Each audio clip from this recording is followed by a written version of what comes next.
Մարդու իրավունքների պաշտպանը Հայաստանի Հանրապետության արձագանքել է, մտահոգություն է հայտնել, ասել է ինչ-որ գործընթացներ են սկսում, ինչ-որ բան ակնկալում եք, որ կարվի։ Գիտեք, մարդու իրավունքների պաշտպանի մասին օրենքը եւ այդ հաստատությանը տրված լիազորությունները շատ հստակ են նաեւ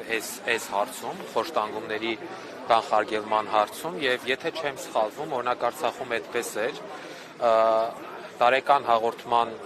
զուգահեռ նաեւ ՄԻՊ-ը ներկայացնում է խոշտանգումների դեմ իրականացված գործողությունների խոշտանգումների կանխման ուղղությամբ իրականացված գործողությունների վերաբերյալ առանձին զեկույց։ Ինչ եմ ուզում ասել, որ ՄԻՊ հաստատությունը այս հարցում շատ մեծ լիազորություններ ունի ներգրավվածություն ցուցաբերելու։ Շատ դրական է, որ մտահոգությունը արտահայտվեց, բայց հույս ունենանք, որ մտահոգությամբ ամեն ինչ չի ավարտվի, այլ դրան կհետևեն հստակ պահանջներ ձևակերպված մարդու իրավունքների պաշտպանի հաստատության կողմից, որովհետև ելի եմ նշում, մանդատը շատ հստակ է այս հարցում, շատ հստակ է այս հարցում։ Ստեփանյան, այս միջադեպին անդրադառնալով ձեր գնահատականը։ Ինչպիսի գնահատական պետք է լինի։ Այսինքն, գիտեք, այս օրերի ընթացքում տարածվեց,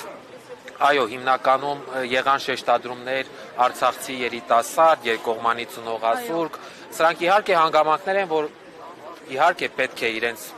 տեղը ունենան, բայց եկեք հասկանանք, որ գործ ունենք համակարգային խնդրի հետ, գործ ունենք ոստիկանության համակարգում խոշտանգման երևույթի հետ, որը արատավոր երևույթ է եւ եթե այսօր Արցախցուն է, վաղը կարող է եւ ոչ թե վաղը, երեք էլ մեկ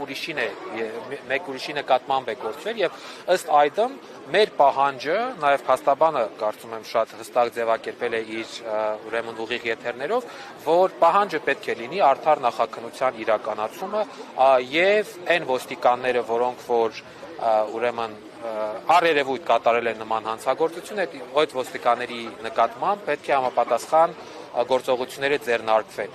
Շատ զարմանալի է, որ մինչև այս պահի դրությամբ եւ շատ քննադատելի է, դատապարտելի է, որ մինչև այս պահը համապատասխան գործողություններ չկան եւ սա հիմք է։ Այո, որ մեղադրանք առաջադրել կամ գոնե նյութեր հավաքագրել, այդ անձանց հրավիրել, որպեսզի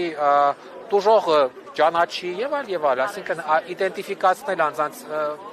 այսինքն մինչև այս պահը բազմաթիվ գործողություններ պետք է ձեռնարկվեն, որոնք ըստ էության չեն ձեռնարկվել։ Մի բաներ կուզենայի նշել, իհարկե չգիտեմ ով ինչպես կընդունի, բայց նման դեպքեր եղել են նաև Արցախում եւ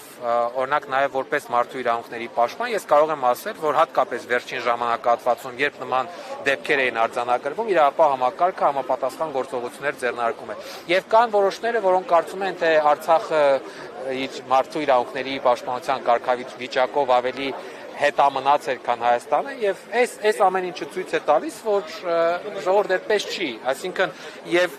եթե տեսնենք, որ այս հարցում արդար նախաքննություն է իրականացվում, կփարատվեն մեր բոլոր կասկածները, որ սա ծածկադմփոց չի արվում, որ սա կազմակերպված չի, որ սա չի հովանավորվում ավելի վերևի օղակների եւ պաշտոնյաների կողմից։ Մեր պահանջածը սա է, եւ այս պահանջը ոչ միայն վերաբերում է, նորից եմ ուզում շեշտել, սա ոչ միայն վերաբերում է արցախցի երիտասարդին, սա վերաբերում է ոստիկանության հետ առնչություն ունեցող ցանկացած մարդու, հայ մարդու, Հայաստանի Հանրապետության քաղաքացու։